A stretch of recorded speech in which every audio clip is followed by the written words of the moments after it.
நாகேந்திரன் சொல்லப்படுற இந்த ஒரு பையன் ரொம்ப வறுமை கோட்டு கீழே இருக்கிற தன்னோட குடும்பத்தை எப்படியாவது மேலே கொண்டு வரணும்னு பெற்றவங்களோட பேச்சை மீறி சிங்கப்பூர் போகிறாரு வாட்ச்மேன் வேலைக்கு. அங்கே போயிட்டு தன்னோட குடும்பத்துக்கு எப்படியாவது வறுமையிலேருந்து போக்கணும்னு சொல்லிட்டு ஒரு 6 மாதம் கடுமையாக வேலை செஞ்சுட்டு இந்தியா திரும்ப வராரு. ஓரளவு தன்னோட குடும்பம் நார்மலாக பார்த்து சந்தோஷப்பட்டுட்டு திரும்ப சிங்கப்பூர் போகும்போது கஸ்டம்ஸில் மாட்டுறார் போதைப் பொருள் கடத்துறதுக்காக.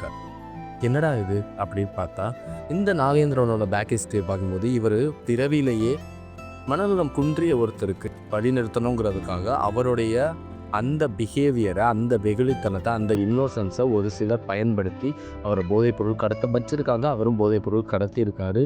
அதை வச்சு வர பணத்தை வச்சு வீட்டுக்கும் அனுப்பியிருக்காரு. சிங்கப்பூரில் போதைப்பொருள் கடத்தினா தூக்கு தான். நாகேந்திரனுக்கு தூக்கு தண்டனை விதிக்கப்படுது. 13 வருஷமாக அவங்க அம்மா பல வகையில் போராடியும் 13வது வருஷம் நாகேந்திரனுக்கு தூக்கு தண்டனை கொடுக்கப்படும். இந்த வீடியோ நாகேந்திரனும் கடைசி நிமிடக்கா.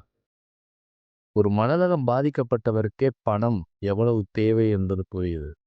இப்படி ஒரு சூழலுக்கு தள்ளப்பட்ட ஒரு குடும்பத்தோட நிலைக்கு காரணம் அரசா, மக்களா, நீயா